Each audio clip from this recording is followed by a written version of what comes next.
Баршаңызға қайырлы күн достар, менің каналыма қош келдіңіздер. Бүгін сіздермен қазіргі таңда хит болып атқан дубайский шоколад жасайтын боламыз. Ол үшін видеоны соңына дейін көріп, жаңадан көріп отырған көрермен болсаңыздар тіркеліп, осындай қазақша каналдардың дамуына аз да болса өз үлестеріңізді қоса кетіңіздер.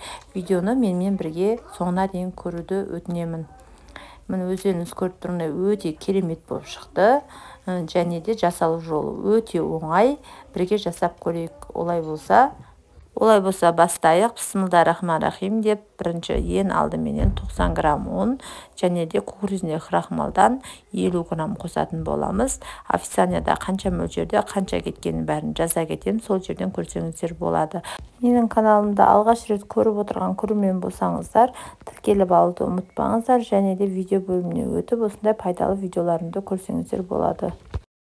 Онымен крахмалды салып, оған сұйық майдан 2 қасық және де мұздай салқын 200 грамм су құйдым. Енді осыны жақсылап араластырып аламыз және де азырақ тұз саламыз. Сөйтіп жақсылап іртігін қалдырмай жақсылап араластырамыз. Міндетті түрде осылай ситадан өткізіп алыңыздар. Дайын болған қамырды енді тапеншемізді қыздырып, баклажкаға құйып осылай жасадым. Енді сіздердікі өз қалауларыңыз арнайы пакетін алып, осылай құйып жасасаңыздар да болады. Қамырымызды қатты қызартпаймыз, сәл көтерілсе салып ала беретін боламыз. Енді өздеріңіз көріп тұрғандай біздің қамырымыз дайын болды. Енді осыны ұсақтап турап алатын боламыз. Дайын қамыры сатылады. Катайфей деп сұрасаңыздар, супермаркеттерде толып сатылып жатыр. Сол жерден алып, осылай жасасаңыздар болады. Енді мен үйде жасадым. Бұл да енді өте дәмді болып шықты. Осылай турап болған екен, тапеншемізге азырақ сармай қосып, сармайды ертіп, соның үстіне жаңағы туралған катайфейімізді саламыз. Сөйтіп қызарғанша жақсылап қуырып аламыз. Сары майға өте дәмді қытырлақ болып шығады. Міндетті түрде жасап көріңіздер. Видео ұнаса лайк басып, комментарий жазып, осындай қазақша каналдардың дамуына аз да болса өз үлестеріңізді қоса кетіңіздер. Енді бізге фисташка қажет болады. Бұның да дайыны бар. Фисташканың дайын пастасы бар. Соны алсаңыздар болады. Кондитерлік дүкендерден, болмаса супермаркеттерден алсаңыздар болады.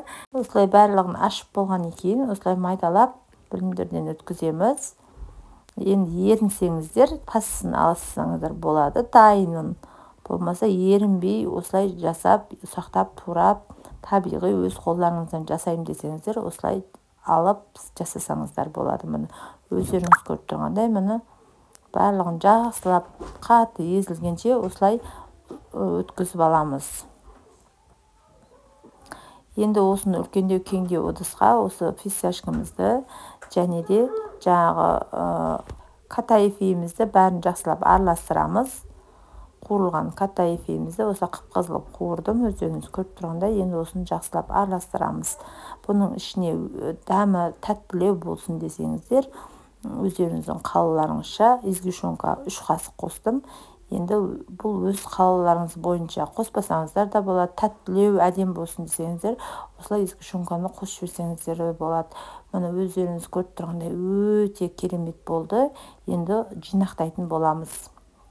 Мен осындай кекстің формасын алдым. Осылай яшкинаның шоколадын алдым, таза. Енді ол өз қалауларыңыз шоколадның қандай түрін таңдасаңыздар да, енді осыны ұсақтап майдалап турап, ыстық су, қатты ыстық суға осылай ертіп аламыз, салпанға салып. Шоколадымызды жақсылап тез еру үшін қайнап тұрған ыстық суымызды құйып тез ертіп аламыз. Сөйтіп, мұны өздеріңіз көріп тұрғандай қалыптарымыздың ішіне шоколадтарымызды салып шығамыз.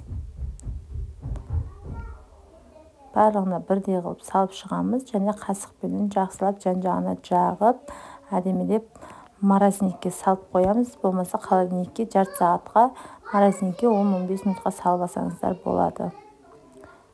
Осылай жан-жағына жағып шықтым. Қасықпен енді осыны морозилькке қалдыратын боламын.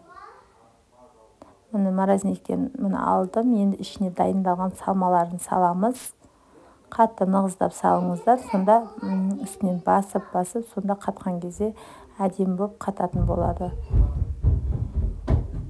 Өздеріңіз көріп тұрғандай, мұны жақсылап бетін тегістеп бәріне салып болған екен. Бетіне осындай шоколад, еріген шоколадымызды қайтара салып шығамыз.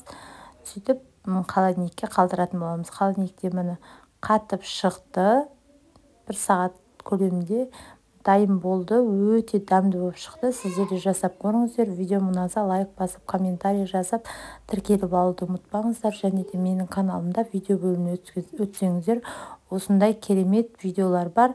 Соларды көрсеңіздер болады. Назарларыңызға көп рахмет. Сау болыңыз.